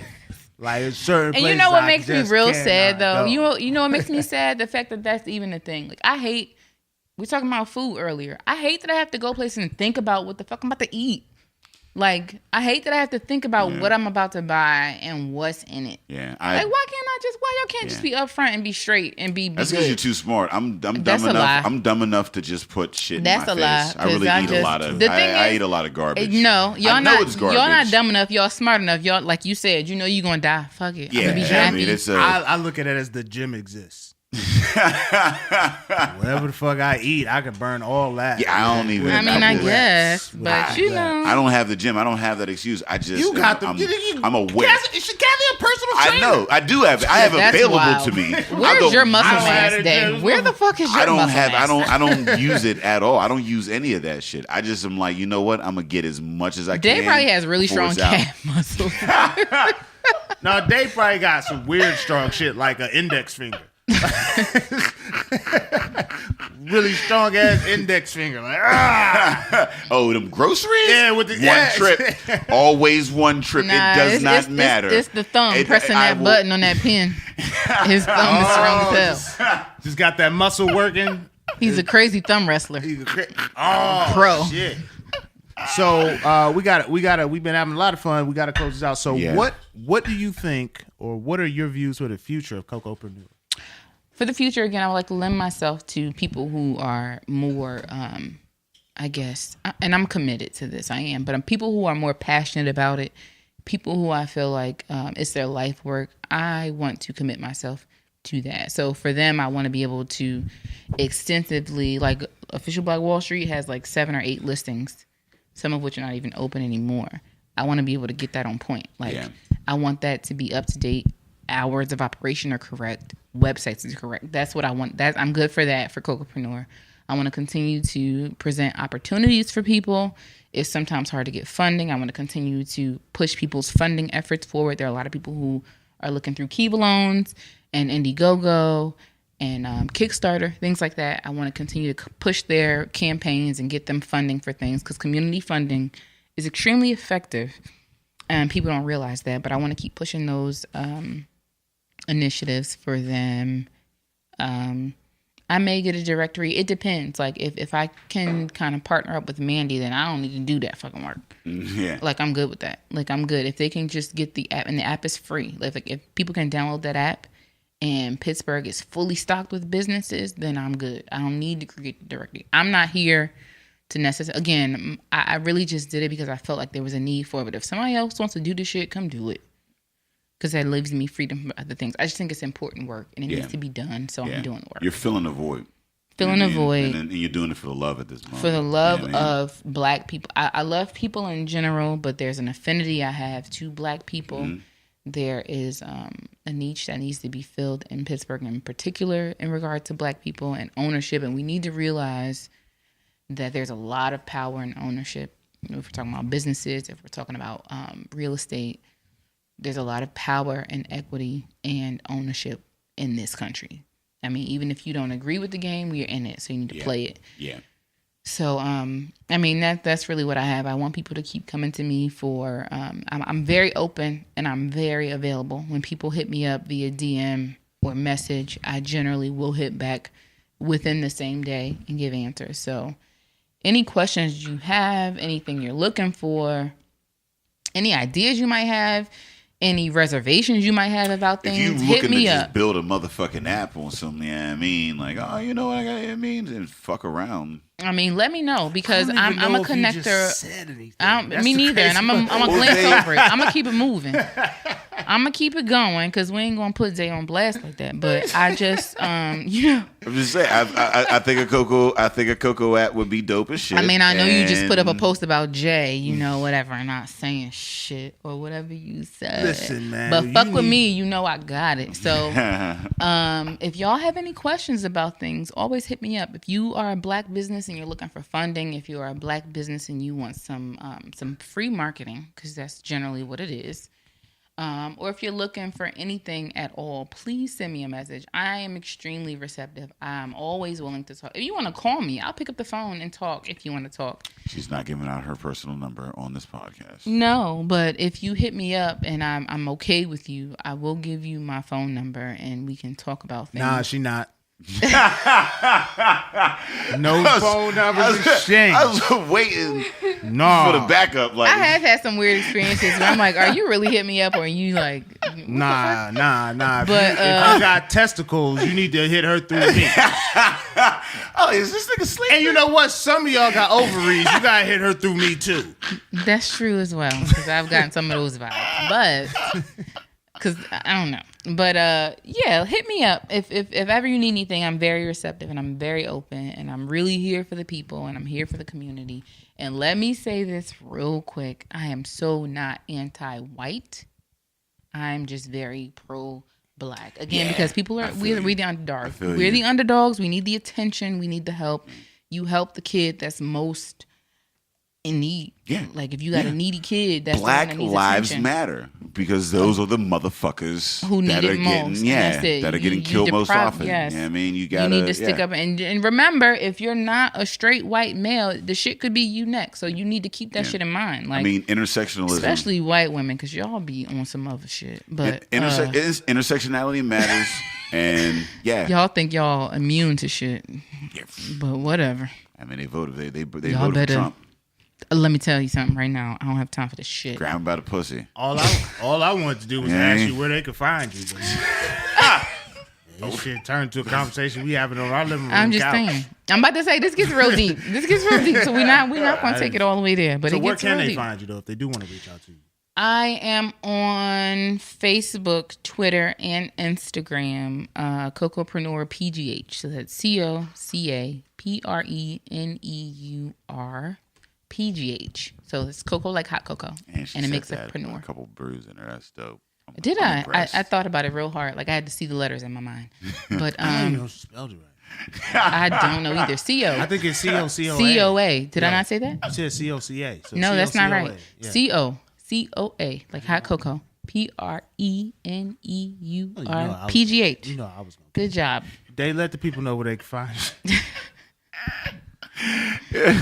We are the Drinking Partners, and if you're looking for us, you can find us on epicastnetwork.com/partnerspod. You can find us on iTunes, Stitcher, Libsyn, and Google Play under Drinking Partners. And you can find us on IG, Twitter, and Facebook at PartnersPod.